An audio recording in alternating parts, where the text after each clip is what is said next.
अस्सलाम वालेकुम। वेदर वाले के साथ मैं हूं मोहम्मद फैज़ान खान। साइक्लोन, टाइफून और हरिकेन ये कुदरत के एक ऐसे ताकतवर फिनोमिना के नाम हैं जिसमें साइंस की तहकीक के मुताबिक 10,000 एटॉमिक बॉम्ब्स के बराबर एनर्जी होती है। जी हाँ, हम लोग इस वीडियो के अंदर समंदरी तूफान के पीछे क्या राज हैं, क्यों बनते हैं और कैसे बनते हैं, इस बारे में बात करेंगे। एक मिनट, साइक्लोन के बारे में तो मैं आप सब लोगों को बताऊंगा ही, लेकिन उससे पहले मैं आप तमाम लोगों को एक बहुत ही अच्छी खबर बताता चलूं। और वो खबर ये है कि पाकिस्तान की पहली प्राइवेट वेदर कंपनी ने पाकिस्तान की जदीद तरीन वेदर एप्लीकेशन रिलीज़ की है। और ये वेदर एप्लीकेशन जो है बाकी तमाम एप्लीकेशन से सबसे ज़्यादा मुख्तलिफ और मुनफरिद है, क्योंकि हमारी वेदर एप्लीकेशन में एक ये खुसूसियत है, ख़ास बात है कि जहाँ पर तमाम वेदर एप्लीकेशंस का जो फोरकास्ट डाटा होता है, पेश गोई होती है, वो सिर्फ़ और सिर्फ वेदर मॉडल्स के ऊपर मुबनी होती है। लेकिन हमारे एप्लीकेशन की ख़ास बात ये है कि ये जो डाटा है ये वेदर मॉडल्स और आर्टिफिशियल इंटेलिजेंस के साथ साथ इस्लामाबाद में हमारे माहिरीन मौसमियात और ख़ास तौर पे आपकी सबसे फेवरेट पर्सनैलिटी डॉक्टर हनीफ की फोरकास्ट की बुनियाद के ऊपर फीड होता है। यानी हमारी एप्लीकेशन की जो अपडेट्स होंगी और फोरकास्ट होगी वो बेसिकली दुरुस्त होंगी। तो इंतज़ार किस बात का, अभी के अभी गूगल प्ले स्टोर और ऐप स्टोर से वेदर वाले की सबसे लेटेस्ट एप्लीकेशन डाउनलोड करें और हासिल करें पाकिस्तान में पहली बार एक्यूरेट वेदर अपडेट्स। समंदरी तूफान बनने के लिए सबसे बुनियादी चीज़ जो ज़रूरी होती है वो होती है गर्म समंदर का दर्जे हरारत। यानी समंदर के जो ऊपरी सतह का दर्जे हरारत है वो 27 से लेकर 37 डिग्री सेंटीग्रेड होना चाहिए या फिर उससे ज़्यादा होना चाहिए। और जब समंदर का जो दर्जे हरारत है वो ज़्यादा होता है तो इससे ये होता है कि समंदर का पानी गर्मी की वजह से भाप बनकर हवा के अंदर ऊपर की जानिब उड़ता है, यानी आसमान की सतह के ऊपर जाता है। और जब ये भाप जो है वो आसमान के ऊपर पहुंचती है तो ये कंडेंस हो जाती है और इसकी वजह से फिर बारिश के बादल बनते हैं। अब जब गर्म हवा आसमान के ऊपर चली गई तो इसके पीछे एक खाली जगह यानी वैक्यूम क्रिएट हो जाता है और उस खाली जगह को पुर करने के लिए सराउंडिंग से जो हवा होती है वो इसमें रश करती है इस हवा को भरने के लिए। और फिर होता यह है कि अर्थ की रोटेशन की वजह से जो हवा इस वैक्यूम के अंदर खाली जगह में दाखिल होती है ये जो है वो रोटेट करना स्टार्ट कर देती है और फिर ये वाली हवा भी गर्म हो जाती है और ये फिर प्रोसेस जो है वो जारी रहता है, जिसकी वजह से फिर समंदरी तूफान की तश्कील होती है। अब साइक्लोन फॉर्मेशन और उसकी स्ट्रेंथ यानी शिद्दत बरकरार रहने के लिए बहुत सारी चीज़ें ज़रूरी होती हैं, जिसमें सबसे अव्वल नंबर पर वर्टिकल विंड शेयर का कम होना और मेडन जूलियन ऑस्किलेशन की प्रेजेंस है। आप लोगों ने अक्सर देखा होगा कि ताकतवर समंदरी तूफान के सेंटर के अंदर बिल्कुल बीचों बीच एक आई या फिर आंख होती है, जिसके अंदर वेदर जो है वो कम्प्लीटली ड्राई होता है और अक्सर उस आंख के नीचे से जो है वो समंदर दिख रहा होता है। तो बेसिकली आंख कैसे बनती है? तो दरअसल होता यह है कि जब समंदरी तूफान बन जाता है तो समंदरी तूफान के सेंटर के सराउंडिंग के अंदर बहुत ही ताकतवर और ऊंचे थंडरस्टॉर्म्स की एक रिंग होती है।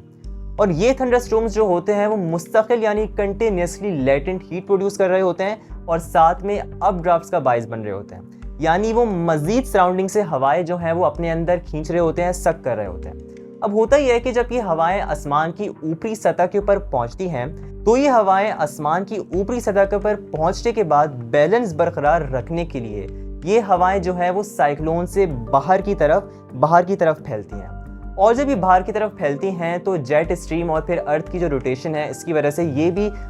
सर्कुलेट करना स्टार्ट कर देती हैं। और जब ये हवाएं तेज़ी से सर्कुलेट करती हैं तो होता यह है कि जैसे ये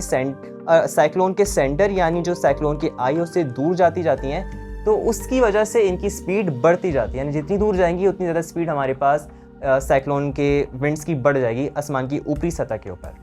और फिर इस वजह से ये होता है कि जो साइक्लोन की आई है तो साइक्लोन की आई वॉल के अंदर तो हवा जो है वो साइक्लोन से दूर जा रही है, लेकिन साइक्लोन की आई के अंदर जो हवा है वो चारों तरफ से सिंक करना स्टार्ट कर देती है, यानी वो आसमान से ऊपर की जानिब से नीचे की जानिब आती है, ज़मीन की तरफ या सतह समंदर की तरफ। तो इससे होता यह है कि एयर सिंक करती है और सिंकिंग एयर की वजह से जो है वो थंडरस्टॉर्म्स और बादल बनने की सलाहियत जो है वो रुक जाती है। और अमूमन हम लोग ये देखते हैं कि साइक्लोन के सेंटर के अंदर जो वेदर होता है बहुत ज़्यादा ड्राई होता है और सनी वेदर होता है।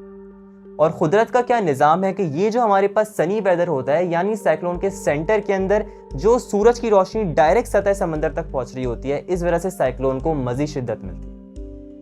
اب سمندری طوفان جو ہیں وہ اتنے طاقتور ہوتے ہیں کہ دنیا کی جدید سے جدید شہر کے انفراسٹرکچر اور سائنس کی جدید سے جدید ٹیکنالوجی بھی سائیکلونز کا مقابلہ نہیں کر سکتی۔ اور سائیکلون کی یعنی سمندری طوفان کی بیسکلی 5 کیٹیگریز ہوتی ہیں، اور سب سے ہائیسٹ کیٹیگری یعنی کیٹیگری 5 کے اندر سائیکلون کی جو ہوائیں ہیں وہ 200 سے لے کے 300 کلومیٹر تک جا سکتی ہیں، اور ایک طاقتور سمندری طوفان کے اندر اتنا پوٹینشیل ہوتا ہے کہ وہ 500 سے لے کے 1000 ملی میٹر یا اس سے بھی زیادہ بارش برسا سکے۔ کلائمیٹ چینج کی وجہ سے صرف بحیرہ عرب ہی نہیں بلکہ پورے دنیا کے سمندروں کے اندر سمندری طوفانوں کا بننا بہت ہی زیادہ عام ہو رہا ہے۔ بحیرہ عرب میں بھی ہم لوگ دیکھ رہے ہیں کہ سمندری طوفانوں کے بننے کا ایک انکریزنگ ٹرینڈ ہے۔ گویا یہ سمندری طوفان جو ہے وہ پاکستان کو زیادہ متاثر نہیں کرتے، اور پچھلے 25 سالوں کے اندر سمندری طوفان صرف 3 سمندری طوفانوں نے پاکستان کو متاثر کیا ہے۔